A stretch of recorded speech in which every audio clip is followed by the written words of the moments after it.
Hey guys, tonight we're diving into a time when beauty wasn't filtered, photoshopped, or even reliably reflected back at you. Welcome to the Middle Ages, where beauty standards were deeply tied to faith, fear, folklore, and yes, forehead size. You wake up in a world lit by fire, not fluorescence, and instantly realize that your skincare routine has been replaced by, well, animal fat and hope. The air smells like damp wool and wood smoke, and somewhere in the distance, a rooster is screaming like it's your alarm clock's medieval ancestor. So, before you get comfortable, take a moment to like the video and subscribe, but only if you genuinely enjoy what I do here. Also, drop your location and the current time in the comments. I love seeing where and when you're watching from. Now, dim the lights. Maybe turn on a fan for that soft background hum, and let's ease into tonight's journey together. You're lying on scratchy linen in a thatch roof cottage that creaks every time the wind moves. There's no glass in the window, just oiled cloth stretched tight, like someone's early attempt at Instagram's blur filter. You reach for your phone, and right. Welcome to a world without mirrors, without screens, and very much without a clue what you actually look like. Mirrors, in this age, are for the wealthy. Handheld bits of polished metal, or if you're particularly noble, a small disc of blown glass backed with silver. Most peasants, including you, make do with still pond water or a bucket if it's clean enough. Imagine judging your whole face on something that wobbles when you breathe near it. But that doesn't mean people don't care. Oh, no. Beauty matters here. It can mean marriage, status, survival. And the wild thing? You rarely see your own face, yet you're constantly being judged by how well you match the ideal. An ideal you're mostly guessing at. You stumble outside, squinting at the low gray sky, and see your neighbor, a young woman with cheeks so pale they make parchment jealous. She powders her face with ground-up lead. Yes, lead. Because the paler your skin, the more you clearly do not toil in fields under the hot sun like some peasant. Wait. You are a peasant. This is your first medieval reality check. The best beauty flex is to look like you've never seen a shovel in your life. Historians still argue whether the obsession with paleness was purely class-based, or if it also had to do with religious imagery. After all, saints and virgins in paintings always glow with a kind of ethereal, washed-out luminescence, like moonlight trapped in a fever dream. You notice a noblewoman passing on horseback. Her skin practically reflects daylight. Is she healthy? Debatable. Is she gorgeous by the standards of the time? Apparently. You overhear someone call her a perfect lily. You look down at your own forearms, brown from labor, scratched, freckled, and suddenly feel like a walking disqualification from hotness. Beauty in the medieval world is performative, but perilously out of your hands. There's no Sephora in town, and the apothecary's version of moisturizer might involve rendered goose fat and herbs with names like eyebright and dragonwort. You try rubbing a little on your cheeks. You immediately regret this. As you sit outside your cottage watching passers-by, you notice the subtle indicators of who's deemed attractive. A man with glossy shoulder-length hair tied neatly in a ribbon. A merchant's daughter with hands so uncalloused you could use them to write on. Even their posture speaks volumes. Shoulders back, chin slightly up, moving as if they're in a painting. But there's something else about medieval beauty that hits harder. It's incredibly regional. What's lovely in England might be scandalous in Italy. A Norman lady might prize blonde hair like gold thread, while a Venetian might darken her locks with crushed walnut husks to achieve that poetic raven allure. There is no one global standard here, only pockets of preference. Still, the obsession with outward appearance is near universal. And as you glance into the makeshift mirror, really just the water barrel out back, you try to gauge your new medieval aesthetic. Hair tangled, skin uneven, smile questionable. But you catch your own eyes and wonder, what did they value in expression? Perhaps a look of quiet piety, a gentle modesty, or maybe just enough teeth to pronounce your name clearly. Here's the twist. Without constant selfies or bathroom mirrors, people probably didn't have the same sense of hyper-awareness we do today. Beauty was seen through others' eyes, not your own. You learned your appeal from how people reacted to you, not from a front-facing camera. There's a certain freedom in that, even if the standards themselves are brutal. Maybe you could learn to live without knowing exactly where that new pimple is. Or maybe not.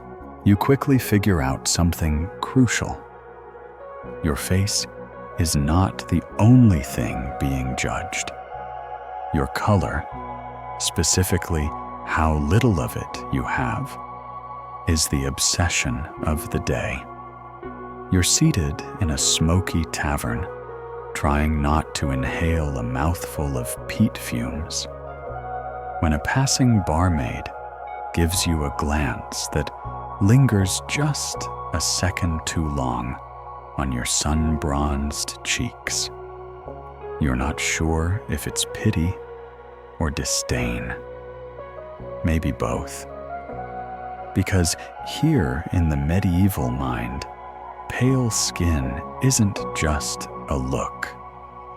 It's a statement, a lifestyle, a birthright, ideally. The less you resemble someone who's worked in a field, the better.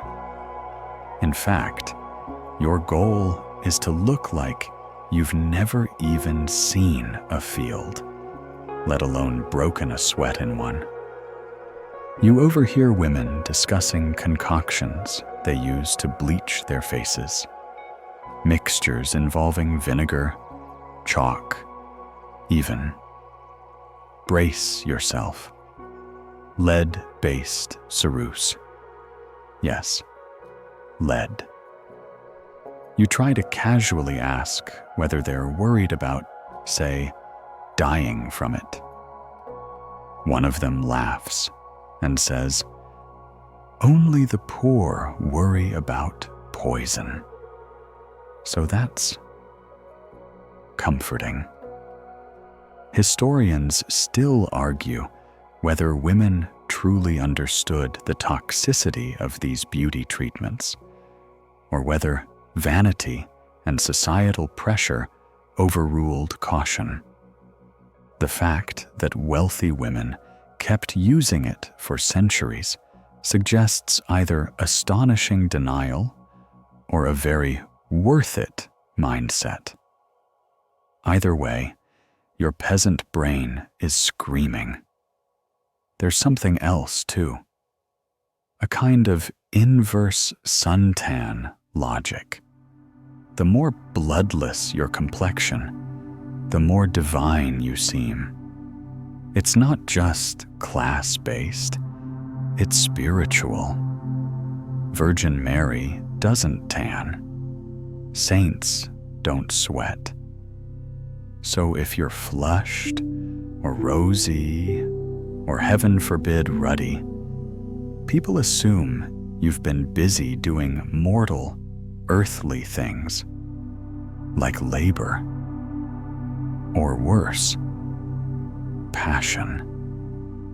A noblewoman sitting across from you dabs her face with a handkerchief embroidered with tiny gold crosses. Her face is powdered almost white, but she adds a bit of blush, just a dab, to look like she has circulating blood and is, in fact, not a corpse. Because that's the balance, isn't it? You want to look like you're barely alive, but not dead. Meanwhile, you, accidentally achieving an early farm-core aesthetic, look robust, weathered, maybe a little too alive. You feel like a walking harvest. Your attempts to blend in lead you to the local apothecary, where shelves are lined with jars containing all the things TikTok would definitely not recommend putting on your skin. Crushed eggshell, ground bone, sheep suet, and something labeled Mare's Milk Tonic. When you ask what will lighten your complexion, the apothecary cheerfully offers you a cream made of lead, vinegar, and mercury. You take a polite step back and say, you'll circle back. You meet a young man, a local scribe, who tells you he once tried to lighten the freckles on his hands by scrubbing them with wood ash. It didn't work, but he got a raise anyway, because the Lord he served mistook the redness for a sign of dedication. Bleeding hands, blessed soul, they said. Funny how pain gets repackaged as beauty. In some parts of Europe, aristocratic women even carried parasols and wore veils, not just for modesty, but to shield their skin from sunlight. And if that wasn't enough, they'd stay indoors for weeks. You try to do this for a day, but end up climbing the walls by sundown, Turns out, staying inside an unlit stone house without books, snacks, or TikTok is not glamorous. Quirkier still, pale skin wasn't just about looking like you had money. It was used to prove you did.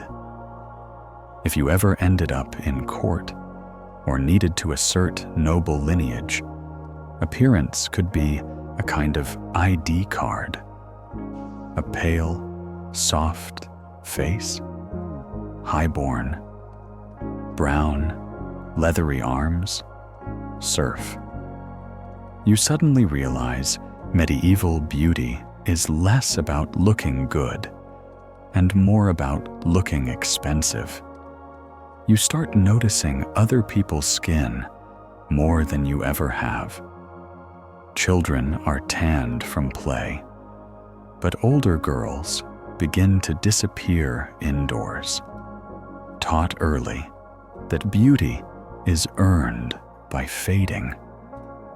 Men, too, prize fair skin, though theirs can show more activity without judgment. A little red nose from riding? Dashing. A woman with the same? Scandalous. Even paintings and stained glass saints reflect this ideal. You see depictions of noble women with ivory faces, elongated features, and cheeks like pink rose petals pressed into parchment. Realistic? Not really. But these images were aspirational, the medieval version of beauty filters, just with more gold leaf. And here's the kicker. You still don't have a mirror. You keep asking people, "How do I look?" And the answers are wildly inconsistent. Lovely. Tired. You look honest, says one toothless baker, which feels like a weird insult. Still, the obsession with pallor continues.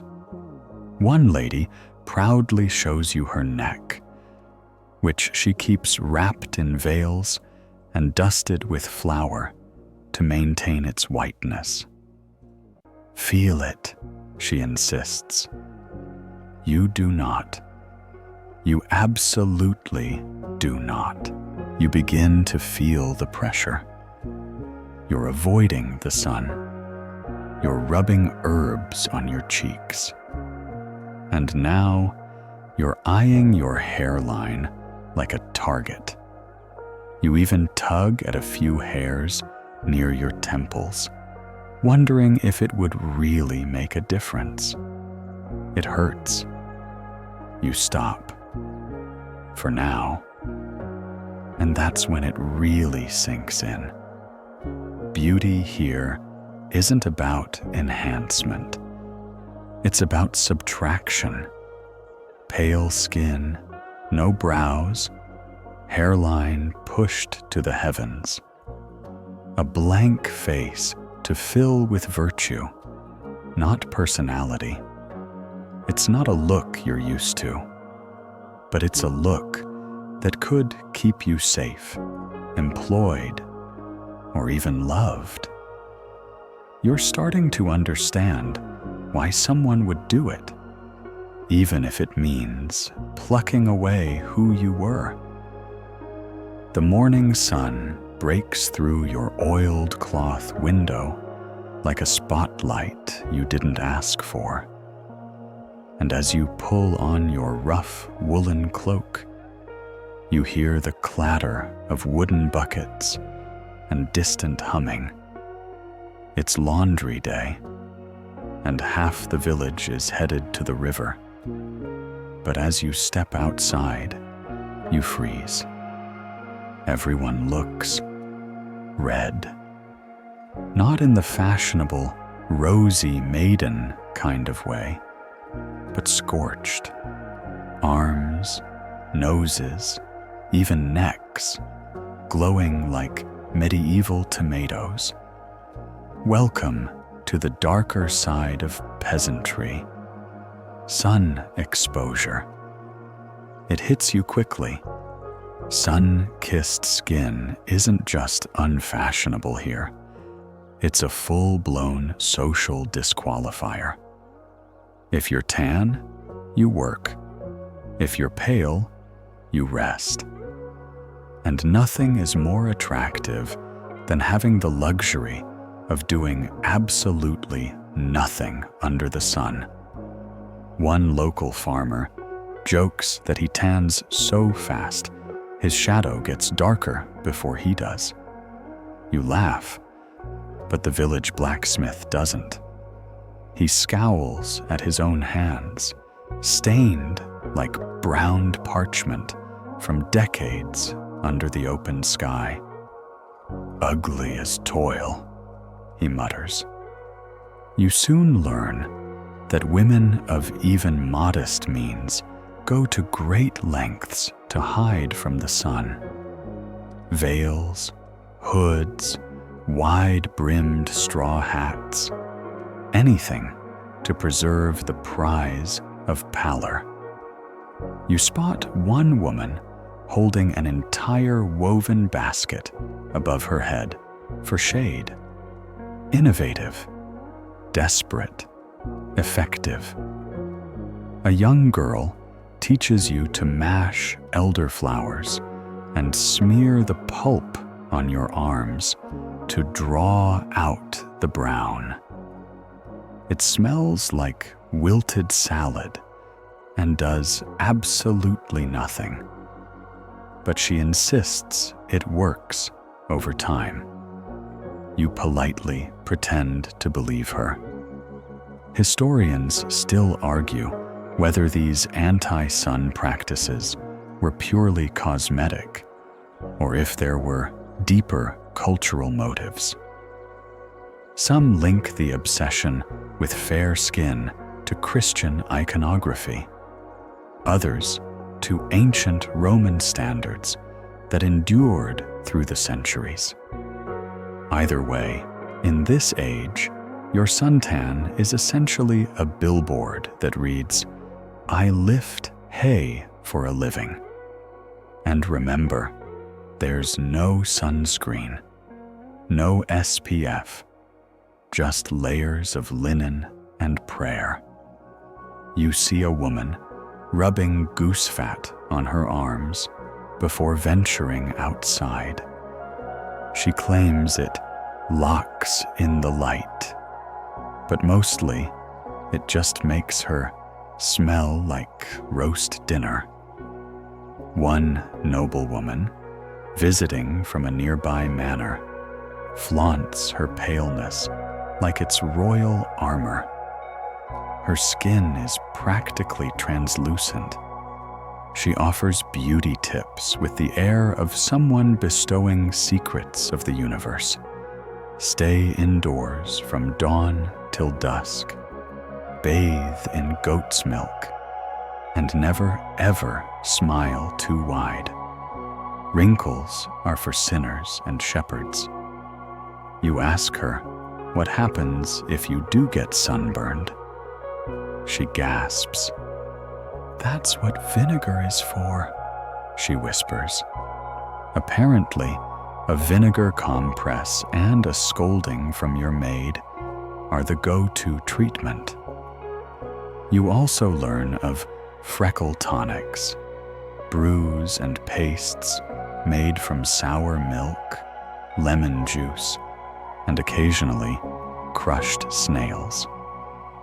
You don't even ask. You're just grateful no one's rubbed one on you yet.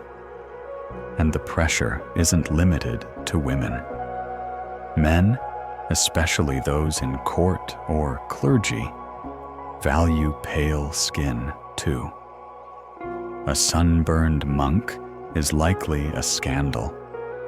A tanned nobleman, probably just back from an embarrassing jousting loss. In fact, courtly men have developed their own rituals to maintain complexions.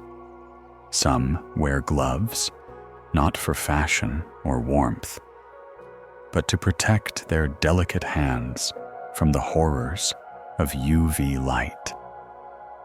You overhear one complaining about sun wrinkles on his wrists. He's 23. There's a fringe belief among herbalists that rubbing crushed lily petals onto your face each morning infuses moonlight. You try it once. It mostly infuses pollen. Still, as the days pass, you start to notice how deeply ingrained these ideas are.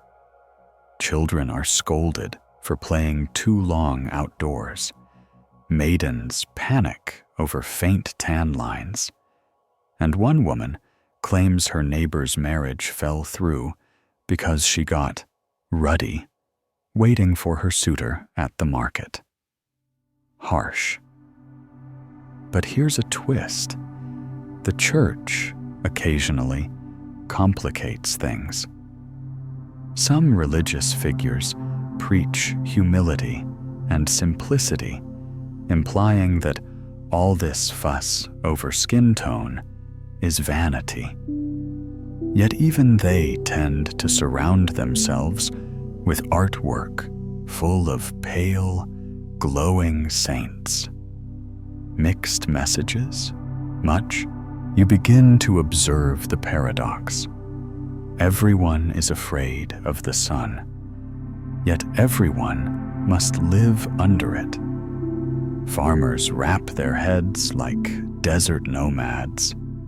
Bakers slather themselves in clay masks between loaves. One ambitious girl even lines her bonnet with reflective fish scales to bounce the sun back to the devil. Creative, mildly disturbing, surprisingly effective. By now, you're layering fabric like a pro. Hood up, sleeves down, face tilted away from the light like a guilty fresco.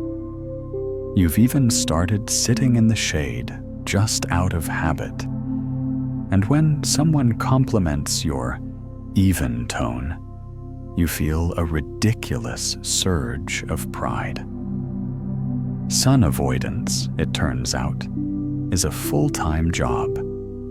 And yet, you catch yourself longing for the freedom to walk openly under the sky, to let your skin darken without consequence.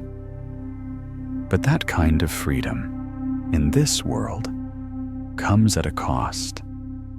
Beauty, respect, opportunity.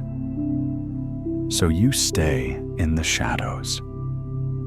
Literally. The tanning bed hasn't been invented yet, but the fear of looking like you've seen the sun is already alive and blistering. You're walking back from the village market with a bundle of questionable apples when someone flashes you a grin, and you stop in your tracks. Not because it's charming, but because it looks like their mouth is auditioning for a ghost story. A smile here is not always a welcome sight. Let's talk teeth. Dental beauty in medieval times is not what you're used to. For starters, white teeth are neither standard nor necessarily desired. Clean teeth, maybe, but sparkling, symmetrical rows? That's a fantasy straight out of 21st century toothpaste commercials. Here, a full set of teeth is practically a luxury item. The local healer tells you that many folks lose molars by their 20s. Bread is often baked with bits of grit from stone-ground flour, which wears enamel down like nature's sandpaper. You're chewing more carefully already. One old man insists tooth gaps are a sign of wisdom. Another swears that having 3 front teeth slightly overlapping indicates luck in love. Historians still argue whether such folk beliefs were widespread or just the medieval version of "my cousin's neighbor said so." But here's the weirdest part. People aren't entirely indifferent to smiles. They just have a very different bar for what counts as attractive. Perfect rows of white teeth might actually seem suspicious. Too clean, too smooth, like you're hiding something unnatural.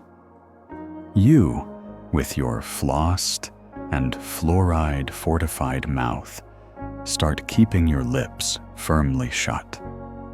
Quirkier still, some medieval women blackened their teeth on purpose. Using charcoal or burnt herbs, they'd dull their shine to avoid attracting the wrong kind of attention, especially from men who believed bright teeth were signs of sorcery or deceit. Nothing like a flirtation being ruined by dental witch accusations. You're also warned not to smile too much. Broad grins are considered undignified in noble society. A tight, demure smile, or none at all, is considered elegant. The goal is to look like you've just thought of something holy, not like you've remembered a joke about turnips. And then there's breath. Let's be honest. In a world without modern dentistry, you can smell someone's personality from several feet away. Which is why clove-studded apples and mint sprigs are tucked into belts or chewed before conversation. You try it. It helps. A little. Not enough. Toothaches are common, and remedies range from the mildly odd to the fully unhinged. One widow insists that pressing a live frog against your jaw draws out the tooth demon. Another swears by gargling with warm urine.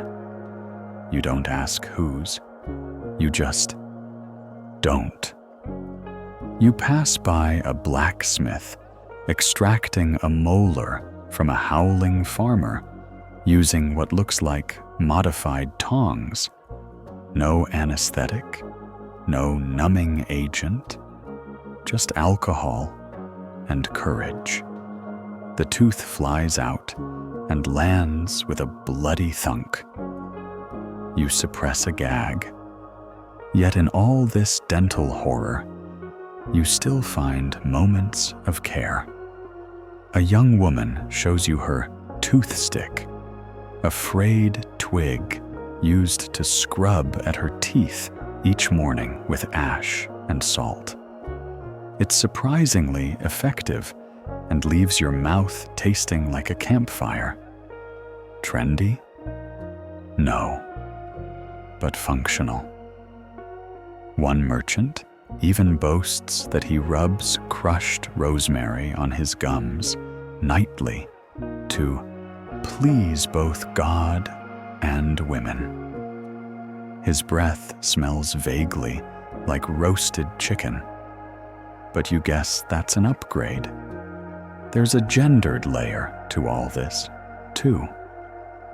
Men can get away with bad teeth more easily. It's seen as a sign of hard-earned experience. A knight with a missing incisor? rugged. A lady with the same? Tragic. You overhear a matchmaker whisper, "Pretty eyes, poor mouth," as she steers a suitor away. And don't forget class.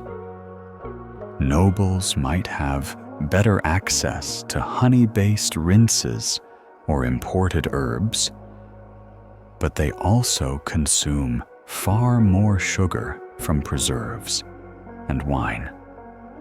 Ironically, this sometimes means their teeth rot faster. So if you ever wondered whether rich people smelled good back then, the answer is they might have smelled expensive, but their mouths were war zones.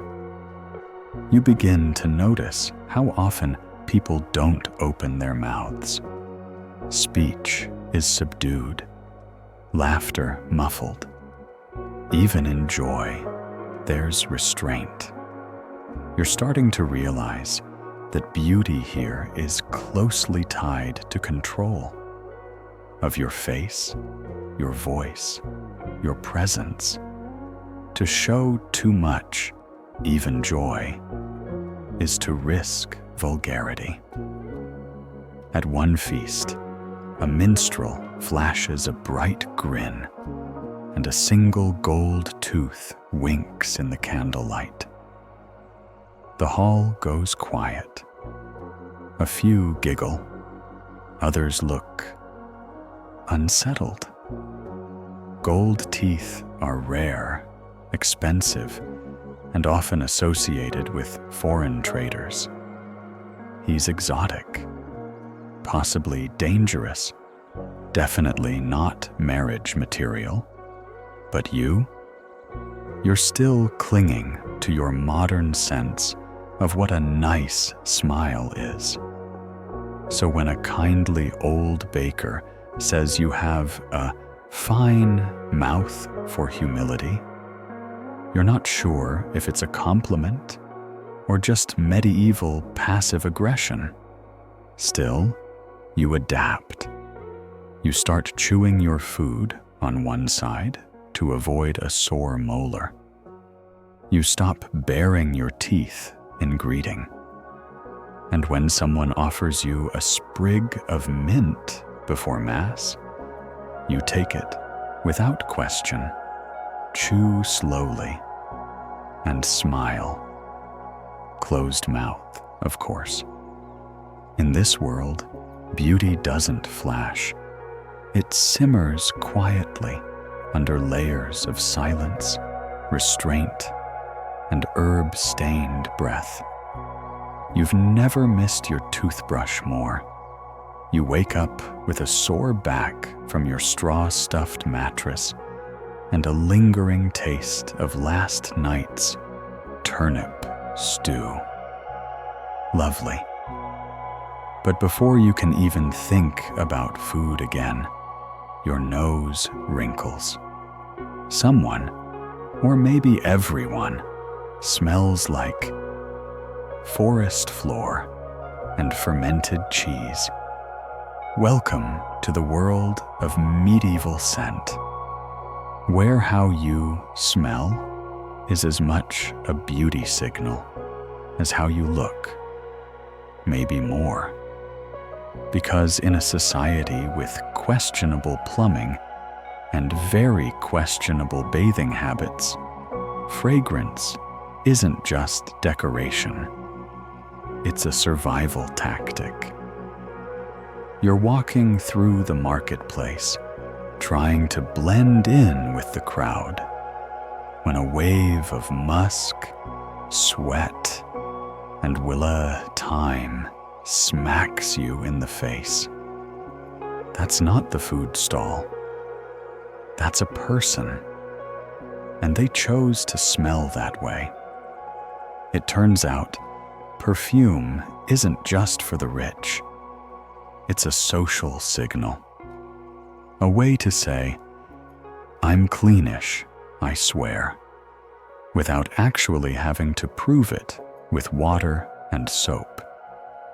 Which, by the way, are hard to come by unless you live near a river and have a day to spare for boiling, hauling, scrubbing, and praying the water isn't cursed.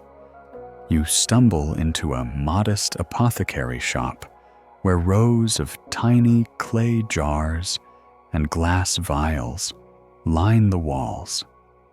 One is labeled attar of rose, another civet musk.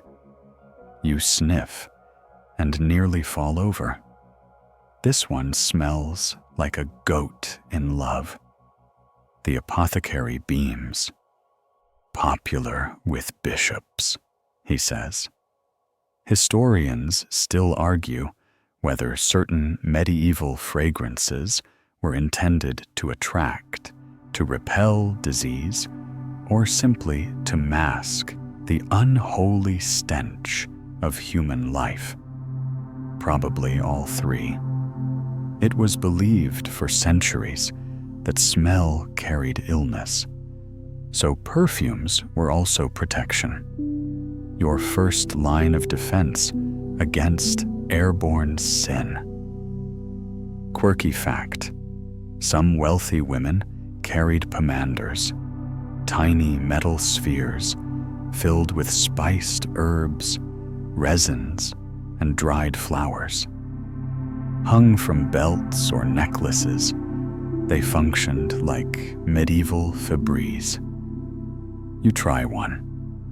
It clangs with every step and makes you smell like a cinnamon ham, but you feel oddly comforted. Then there's angel water, a perfume made with alcohol, herbs, and sometimes precious metals like gold leaf. One noblewoman dabs it on her temples and claims it keeps her safe from malicious airs. Her husband uses a blend of clove and vinegar. He smells like a salad about to go bad. But it's not all pleasant. Some perfumes are pungent, unapologetically so. A monk brushes past you, smelling of myrrh, sweat, and old parchment. You try not to breathe in too deeply. This scent says, "I've copied 50 psalms this week and haven't washed in twice as many days." You notice that everyone has a smell hierarchy: floral for purity, spiced for power, musk for mystery, and sometimes menace. Body odor, universally recognized, but not necessarily taboo. In fact, some natural scent was expected. To smell like nothing was suspicious, or divine, possibly both. At a small gathering of local women, one explains her beauty scent layers: rose petals crushed into her soap, lavender tucked into her underclothes, and a final spritz of something called temple dew, which turns out to be rainwater steeped with basil and rosemary. You try it. It's fresh, almost modern. You catch someone sniffing you approvingly. Progress. Men, too, get in on the action. One night you meet before Mass smells like pine resin and horses. Not great, but definitely medieval chic. Another merchant uses a blend of amber and mint to cover the fact that he hasn't bathed since Michaelmas. It's bold. It's working. Sort of. Of course, this is all complicated by hygiene, or the lack thereof, Baths are a gamble. You might get clean, or you might contract something unpleasant from the last 6 people who sat in the same wooden tub. So many opt for dry cleaning, rubbing with cloth, applying scented oils, or changing into clean linen and calling it a day. There's a running joke in town that if someone wears too much perfume, it means they're hiding something worse. And yet, people persist. Because even when you can't afford silk or jewels, you can afford to smell vaguely like a forest, a spice rack, or a church. And yes, church matters here too. Incense isn't just for show. It lingers in hair, robes, and cloisters. If you spend enough time around monks, you'll start smelling faintly of frankincense and sanctified dust. Some even argue it makes you holier by proximity. You're not convinced, but you do find yourself breathing deeper during evening vespers. Just in case, you begin to build your own scent strategy. A bit of mint tucked in your collar, a sprig of sage in your hat band. You even experiment with boiling dried flowers into water and dabbing the result on your wrists. It works. You no longer smell like turnip stew all the time. And slowly, you realize that scent is one of the few beauty tools available across classes. Even the poorest villagers can hang bundles of lavender in their homes or rub crushed marigold on their necks before festivals. It's democratic, ephemeral, and sometimes beautiful. But above all, it's necessary. Because in a world with no deodorant, no dental care, no detergent, and no dry shampoo, your best chance at being considered beautiful, or at least tolerable, is making sure you don't smell like death and livestock. So the next time someone says, "You smell nice," you bow and say, "Thank you. It's basil and survival." By now, your nose is fully adjusted to medieval life.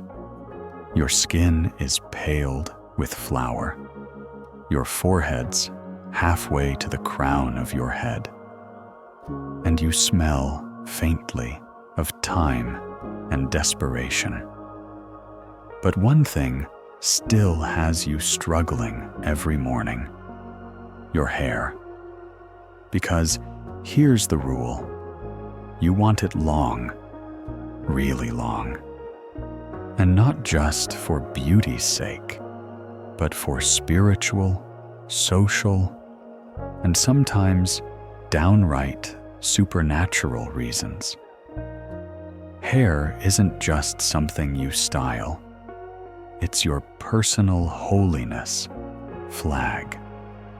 You first notice it at church. Rows of veiled heads, and under those veils, you glimpse coiled braids, glossy ringlets, and heavy ropes of hair tucked into linen wraps. One young woman drops her scarf and nearly causes a collective gasp. Her hair falls all the way to her hips, like she's been storing years of virtue in each strand. Hair is a woman's glory whispers a nun beside you.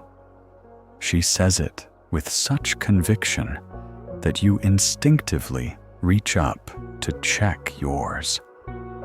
It's greasy, tangled, and still doesn't quite fit in with the local trend of miraculously radiant and sanctified. Historians still argue whether long hair was more about religious modesty or social competition. But the result is the same.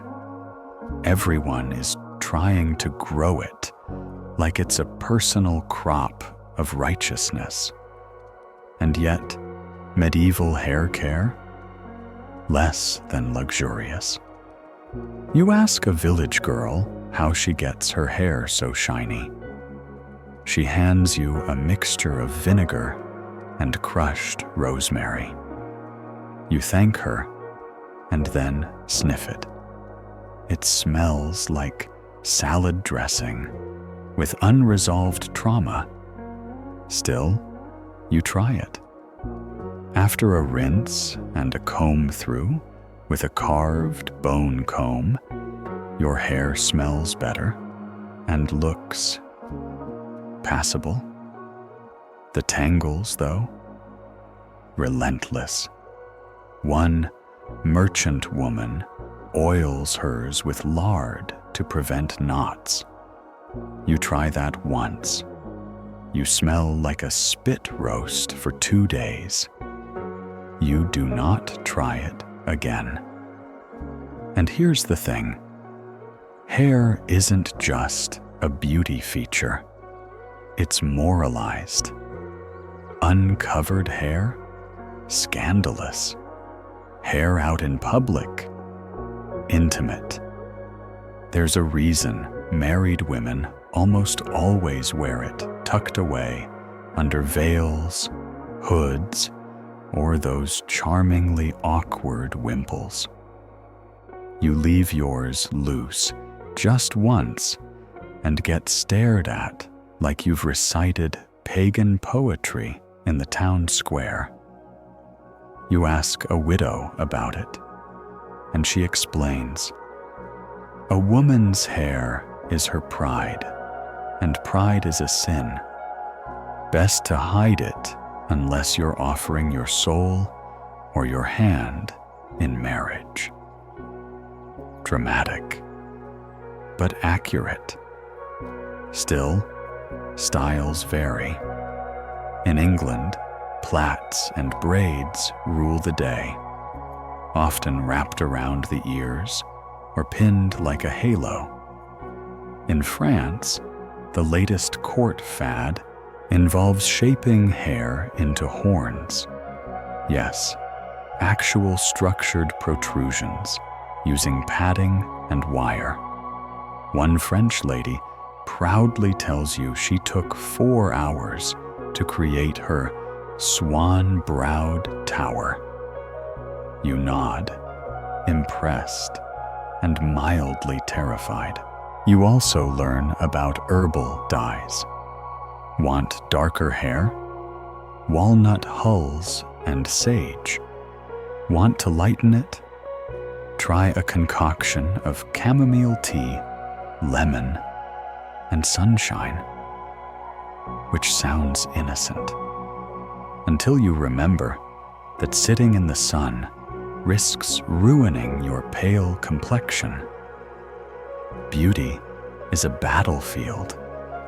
And what about the men?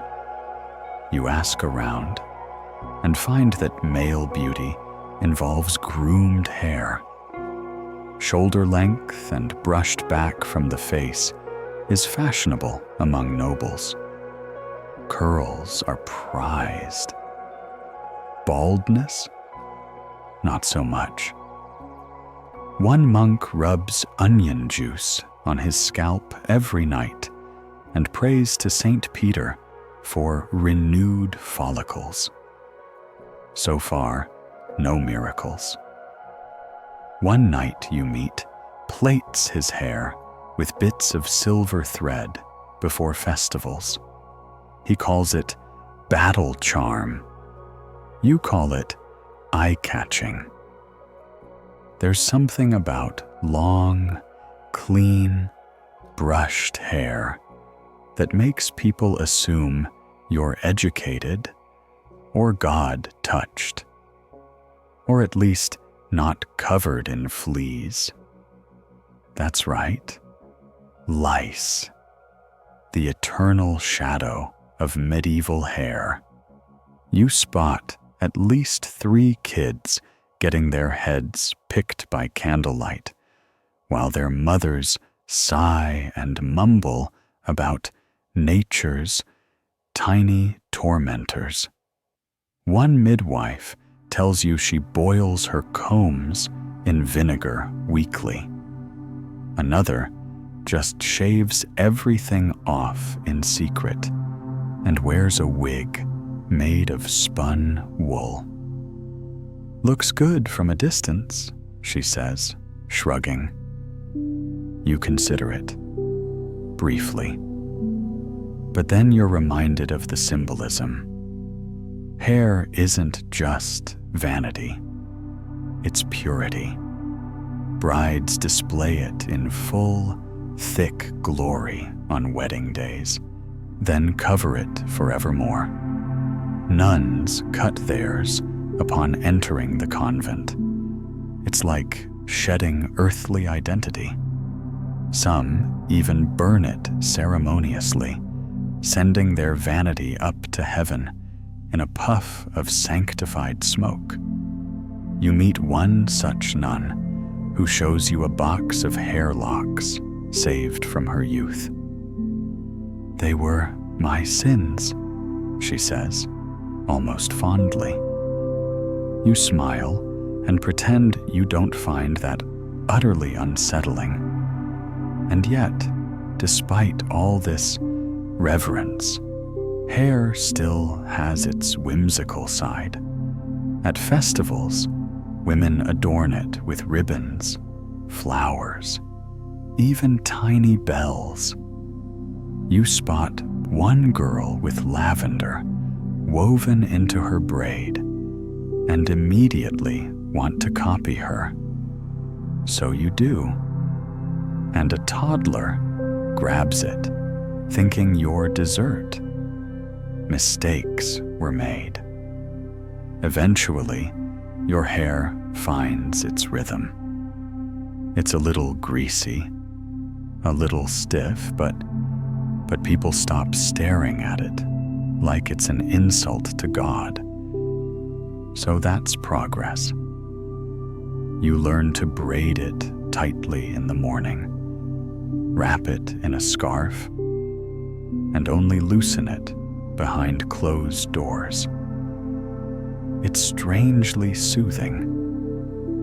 This daily ritual of hiding, securing, softening. And at night, when you finally unbraid it by candlelight, you begin to understand why so much meaning was tied into these strands.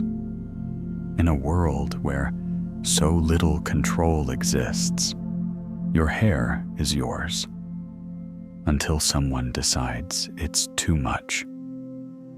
You're hunched near the hearth, twisting a linen wrap around your newly braided hair, when your host walks in, carrying a bundle of clothes that smells like damp cellar and boiled onions.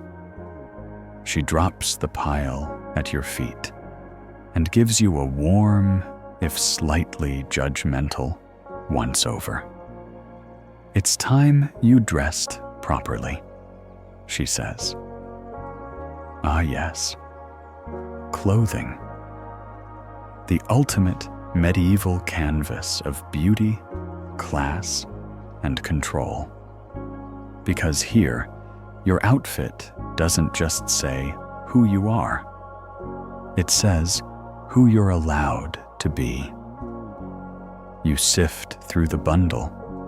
It's mostly brown and beige, made of thick wool, patched in more places than you can count.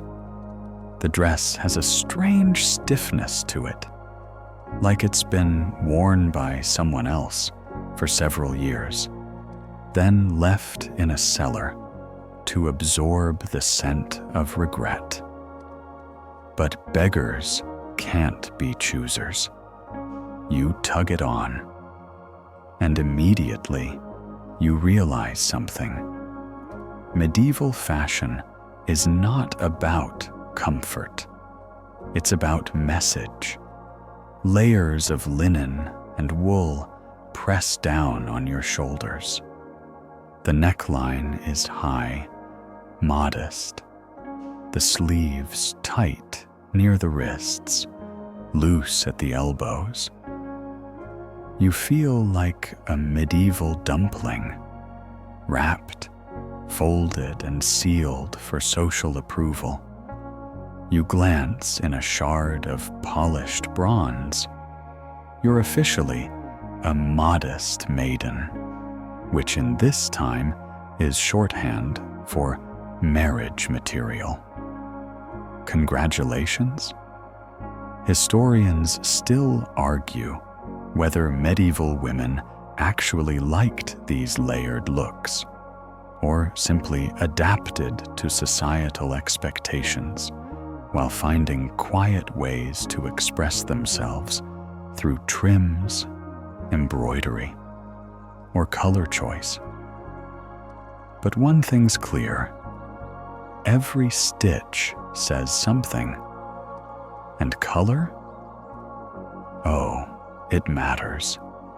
Deep green, rich blues, or crimson. Expensive. Dyes made from woad, madder root, or crushed insects don't come cheap. The rich literally wear their wealth on their sleeves. You? You're in natural wool tones. Dirt compatible, emotion neutral, and unlikely to tempt robbers. Practical. Quirky tidbit. Sumptuary laws, actual laws, dictated what colors, fabrics, and cuts you could wear based on your social rank. A merchant caught in too much silk might be fined. A servant caught in bright scarlet might be shamed publicly. The message was clear. Don't dress above your station. You pass through the village and spot the visual hierarchy in real time. A noble lady's gown has sleeves so long they trail behind her like obedient pets. Embroidery crawls up the hem like ivy. Beside her, a milkmaid adjusts a rope belt around her plain shift. One outfit screams, "I own land." The other mumbles, "I churn butter." Even accessories are class markers. A silk girdle? You're fancy. A leather belt with a dagger? You're practical, and probably armed. Most peasants, like you, make do with hand-me-down scraps and hand-stitched patches. Your pouch is held together with optimism. You try complimenting a village girl's apron embroidery. She beams. "I stitched it from memory.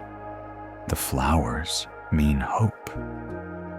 Suddenly, you realize how personal clothing can be in a world with so few possessions. Every thread holds intention. A design passed down through generations might be the only legacy a woman leaves behind. Of course, modesty rules loom large. A glimpse of ankle? Scandal. A too-fitted bodice? Sin. You ask someone what people wear to flirt, and the answer is subtext. a flash of wrist, a loosened veil, a carefully arranged ribbon. Beauty here isn't overt, it's coded. And sometimes it's downright microscopic. The church's influence is woven into every hem. Priests preach against vanity and excess, condemning women who wear too many layers of rich fabric or dye their veils too boldly. Yet nobles continue doing exactly that. Because when you have wealth, even sin starts looking stylish. You spot a monk lecturing two young women for dressing in pride. They nod solemnly, then walk off giggling into the woods, where one promptly lifts her skirt just enough to hop over a log. You realize rules bend for the determined. Even men must watch what they wear. A tunic too short might suggest low morals. A hat too elaborate? Pretentious.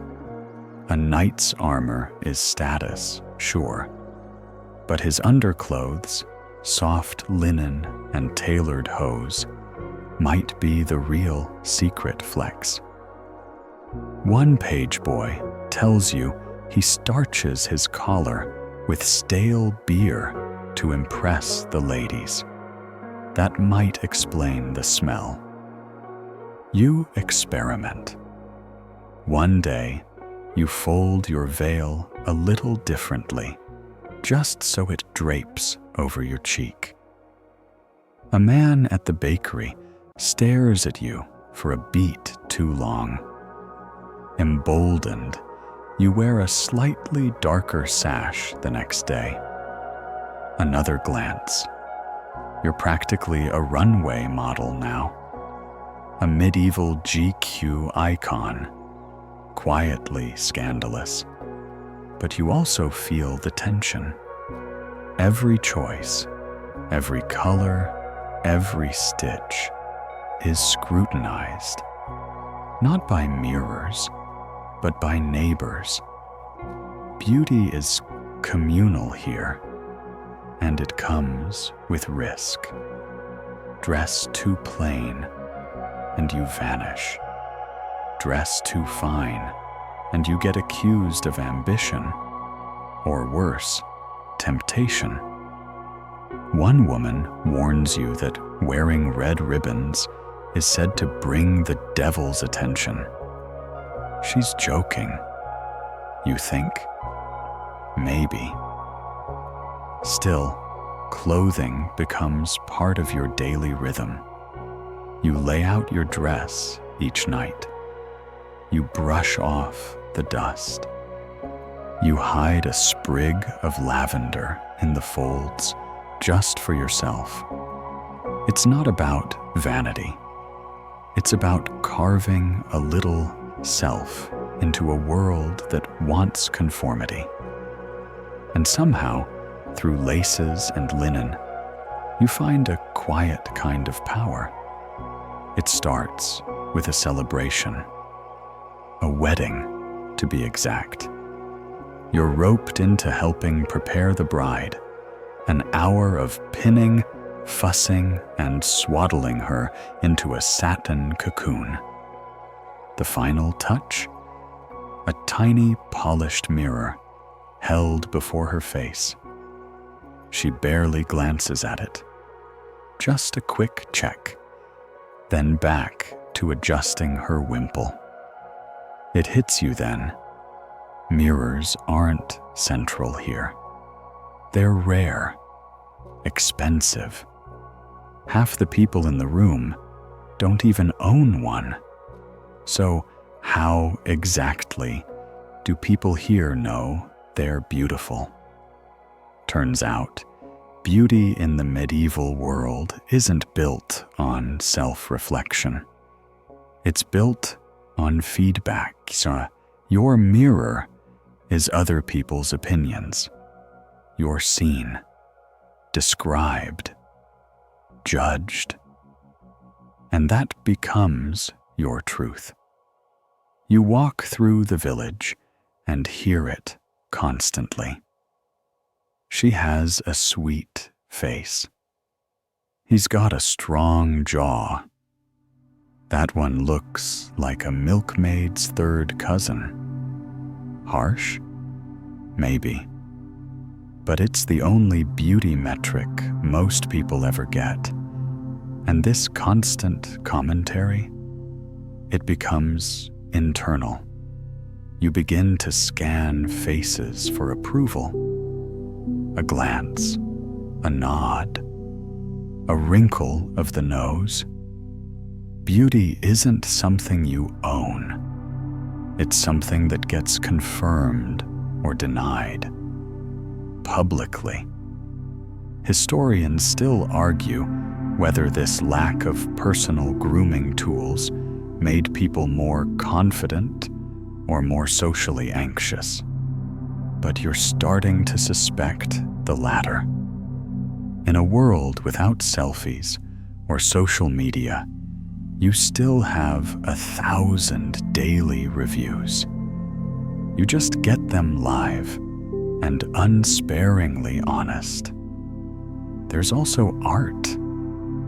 Yes, those gloriously flat, awkward frescoes you've seen in books.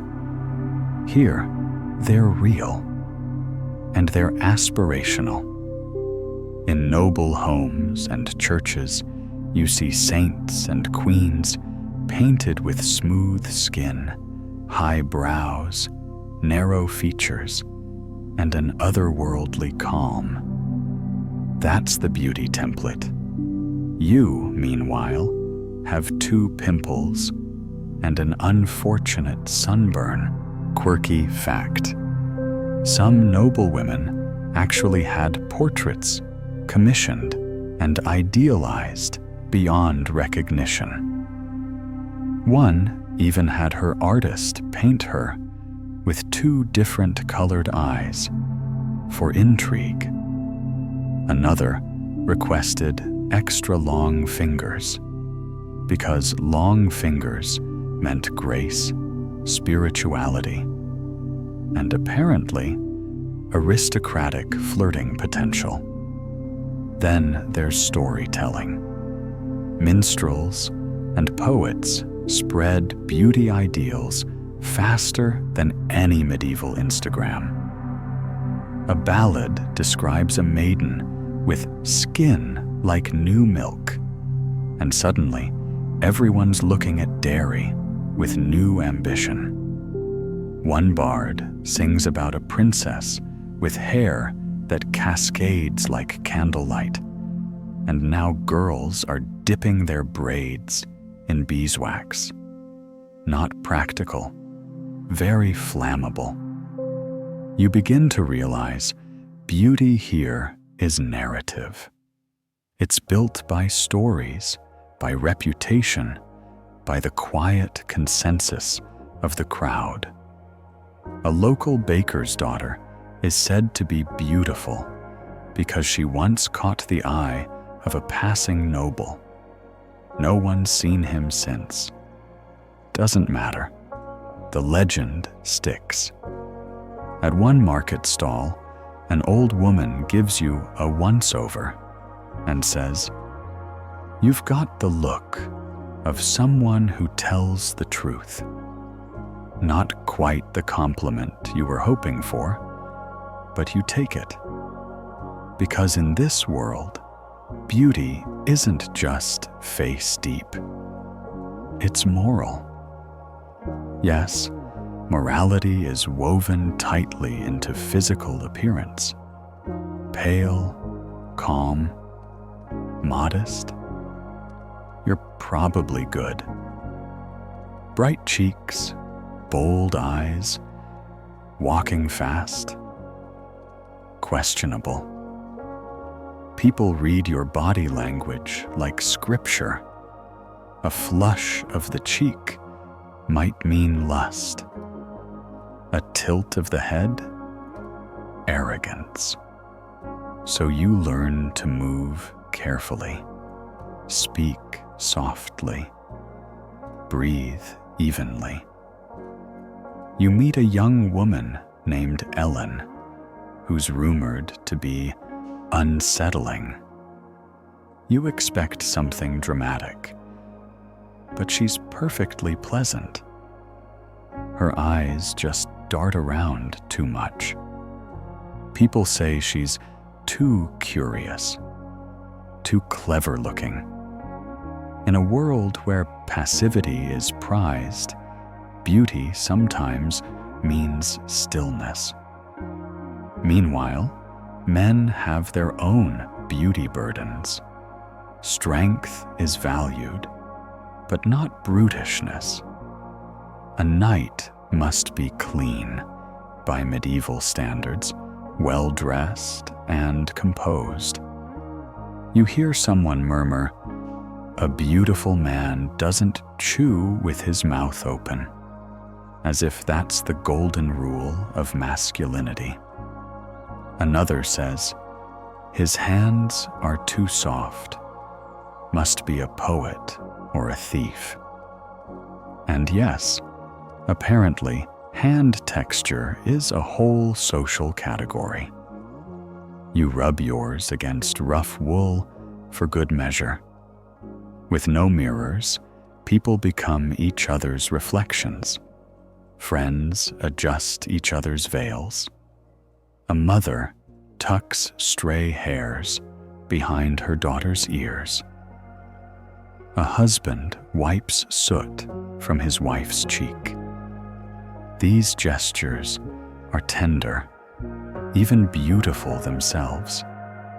But it also means beauty is not private. Your body is public record. You're observed, measured, praised, or not. And there's very little room to opt out. Yet something strange happens after a few weeks. You start to adapt. You notice how candlelight softens your features. You learn which side to face in conversation for a more gracious look. You begin to feel beautiful, not because of a mirror, but because someone said, "You looked serene during prayer." And slowly, the absence of mirrors feels freeing. You're not obsessing over pores. You're not squinting at angles. You're just being in this world where beauty is felt in glances, gestures, and stories whispered in kitchens. Still, one night, you find yourself alone with a discarded fragment of polished silver.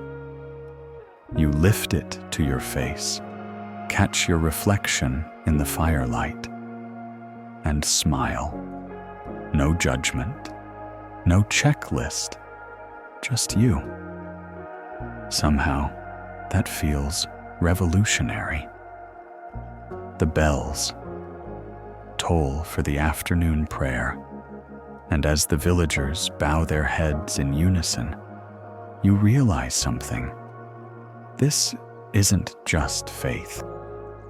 It's presentation. The way you kneel, the grace with which you cross yourself, even the tilt of your gaze heavenward.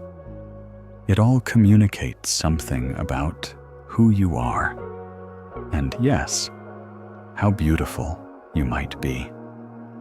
Because in medieval times, spiritual beauty is real beauty. And holiness, it glows from within. Or at least it should. You see it everywhere. The pious woman with her eyes always modestly downturned. The monk whose voice never rises, whose robes always seem clean despite the mud. There's an unmistakable connection here. Beauty is tied to devotion, to discipline, to humility. And suddenly, you understand why so many women dress like saints in paintings. It's not just fashion, it's aspiration. Be like Mary, the priest says. Meek, pure, glowing, not too loud, not too bold, definitely not too opinionated. You start to wonder, if the church had a cosmetics counter, what would it offer? Probably ashes for humility, frankincense for clarity, and a dash of fasting to slim the soul and the waist. Historians still argue whether these spiritual beauty ideals were truly empowering for medieval women, or simply another cage, one gilded in stained glass and scripture. But to the people around you, holiness is the ultimate makeover. And confession? A spiritual exfoliant. Quirky fact. Some women went to such lengths to appear saintly that they faked illnesses, walked barefoot year-round, or refused to comb their hair, claiming vanity was the devil's mirror. One particularly intense nun supposedly prayed until her eyes bled. The town declared her radiant. Of course, there's balance. Being too pious can tip into unsettling territory. You meet a man who stares silently at everyone for hours and only eats boiled nettles. Beautiful soul, one woman says, while another whispers, possessed, probably. Interpretations vary. Then there's fasting. A common spiritual practice, yes, but also quietly admired for its slimming side effects. One noblewoman tells you she fasts twice a week for the souls in purgatory, while carefully tightening her bodice. Right. You begin to notice how many religious rituals have aesthetic byproducts. The light diet keeps skin pale. Hours of kneeling strengthen posture. Silence gives your voice a calm, measured tone. In short, the road to heaven doubles as medieval pageant training. Even gestures are loaded with meaning. The way you bow, how you hold your hands during prayer, whether you speak or stay silent in certain company. People watch, people remember, and then they tell others. You attend a small vigil and notice how every woman moves with such precise restraint. No sudden motions, no laughter, no wrinkling of the face. You try to imitate them, holding your breath between every blink. You almost faint, but you look great doing it. At the monastery, a scribe compliments your stillness. You beam. Apparently, stillness is beautiful. Loudness is suspect. Yet for all the control and modesty, There's a deep kind of allure in these rituals. You see a young woman lighting candles with fingers trembling slightly, her face illuminated by warm flickers. She's not trying to be beautiful, but she is. It's accidental, honest. That's the gold standard here. Even clothing aligns with this beauty code. Soft fabrics, muted colors, minimal adornment. The less you call attention to yourself, the more others are drawn to you. A paradox worthy of a sermon. But beauty through devotion isn't only for women. Men, too, are expected to embody spiritual calm. A handsome man in medieval Europe isn't just strong. He's virtuous, respected, quiet. There's a reason so many romantic tales end with the knight praying in a chapel, not partying in a tavern.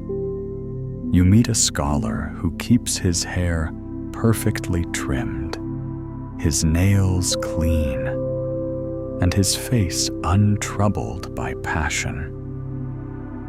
A man should not weep or rage, he says.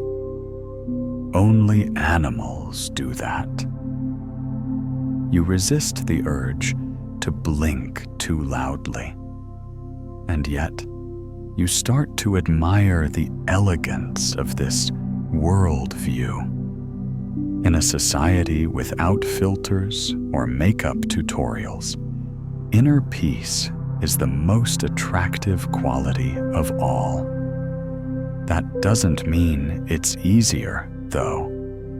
It takes effort to radiate calm when your feet are cold and your neighbor's goats are chewing your laundry. Still, you try. You walk more slowly. You keep your voice low. You light candles just a little more gently. And people notice. One elderly woman calls you serene. Another says you remind her of Saint Agatha, before the martyrdom, presumably. You take it as a win. But there's also danger here, because when beauty equals holiness, and holiness equals obedience, what happens if you question the system? You meet a young girl who confides in you quietly that she doesn't feel holy, just tired. But when she tried laughing too loud in public, people looked at her like she'd slapped a priest. She now smiles with her mouth closed and recites psalms before every meal. It's easier, she says. You believe her. Eventually, you come to understand. In the medieval world, the most beautiful person isn't the loudest, the boldest, or even the most physically flawless. It's the one who moves through the world like a whispered prayer, unassuming, soft, and just out of reach.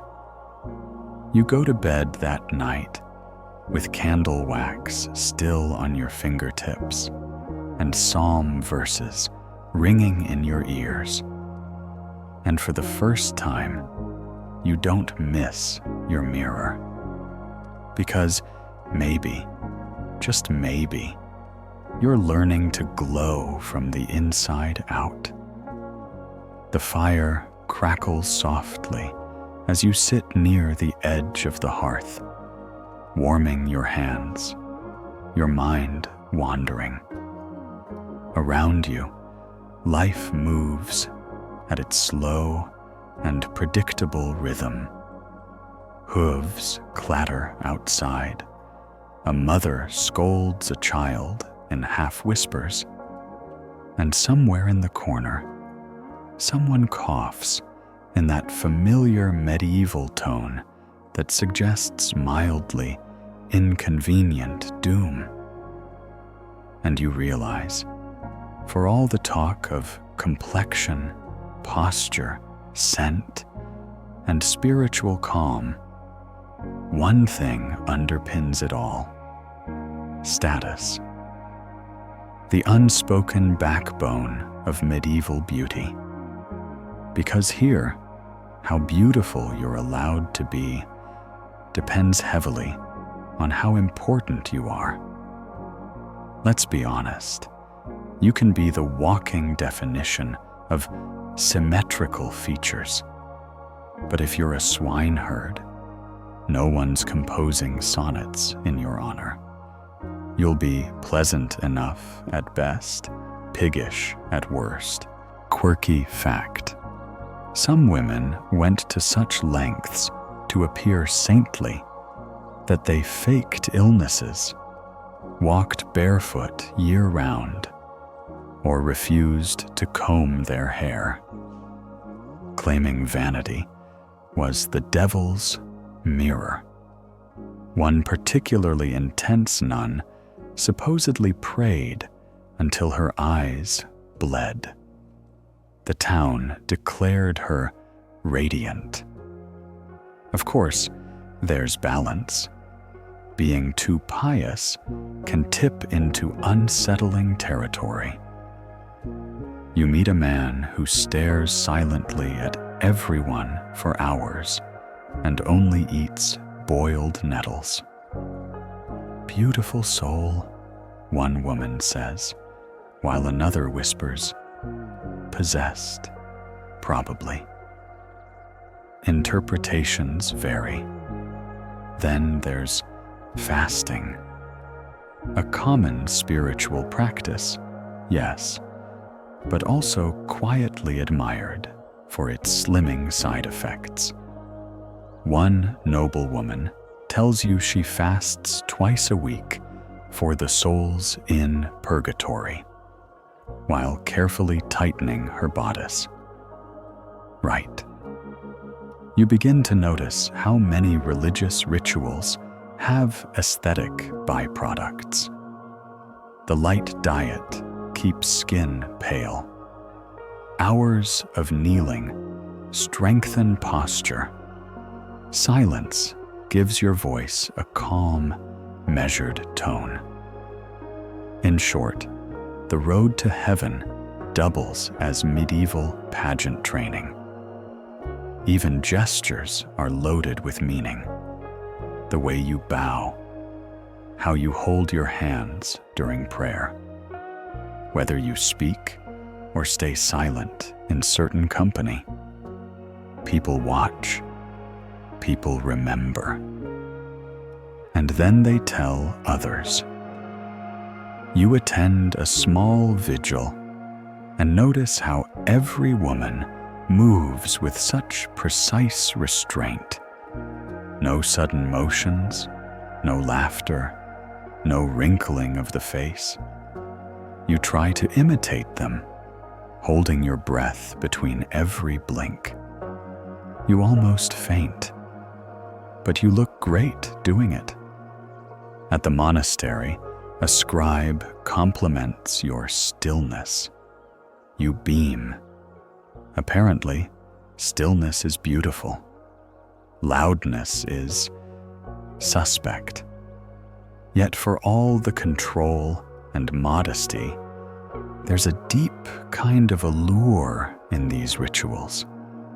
You see a young woman lighting candles with fingers trembling slightly, her face illuminated by warm flickers. She's not trying to be beautiful, but she is. It's accidental, honest. That's the gold standard here. Even clothing aligns with this beauty code. Soft fabrics, muted colors, minimal adornment. The less you call attention to yourself, the more others are drawn to you. a paradox worthy of a sermon. But beauty through devotion isn't only for women. Men, too, are expected to embody spiritual calm. A handsome man in medieval Europe isn't just strong.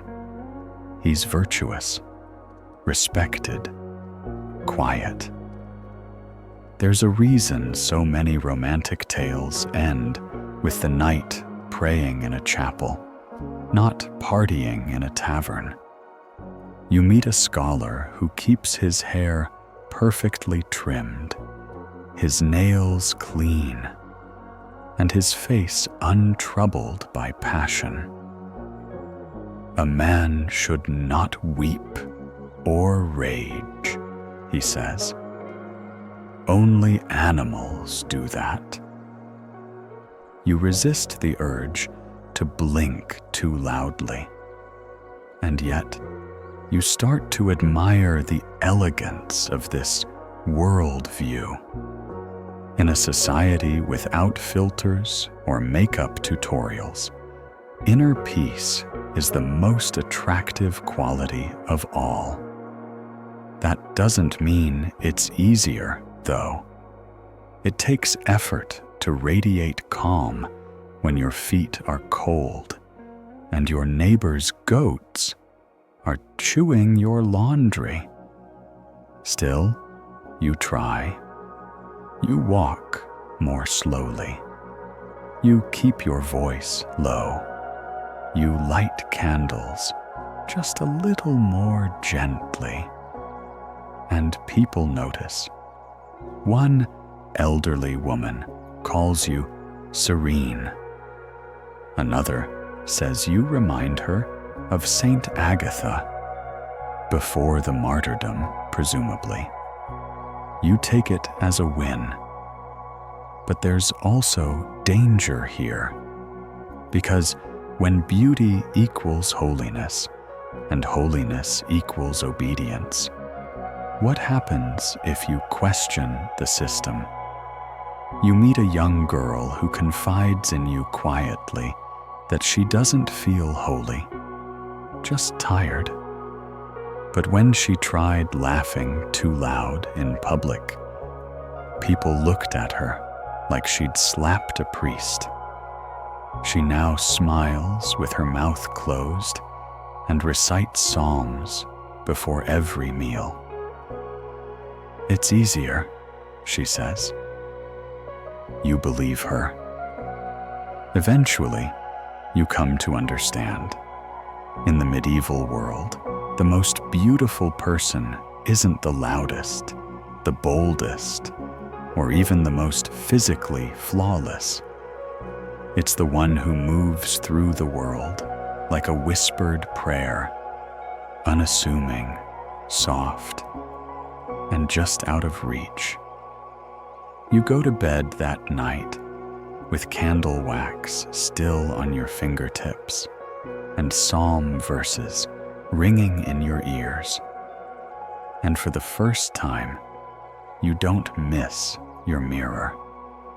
Because maybe, just maybe, you're learning to glow from the inside out.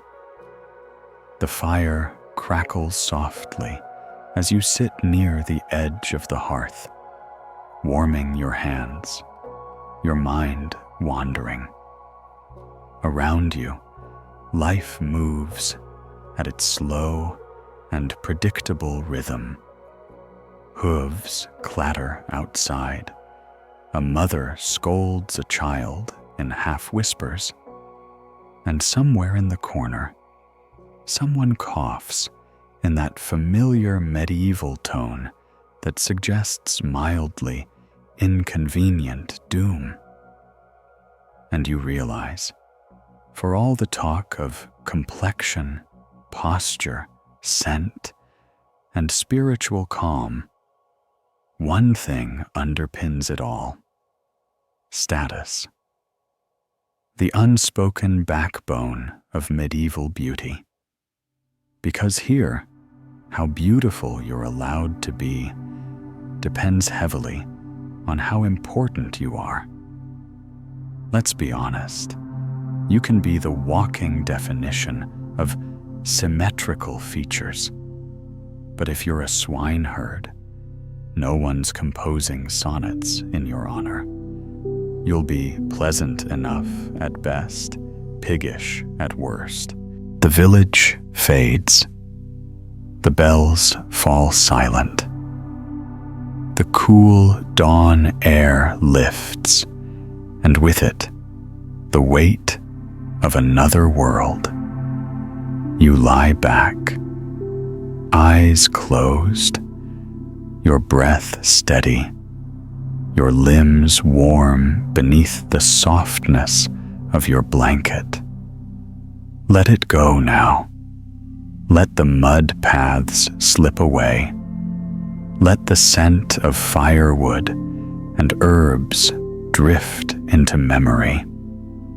Let the quiet kindness of candlelight melt into the back of your thoughts.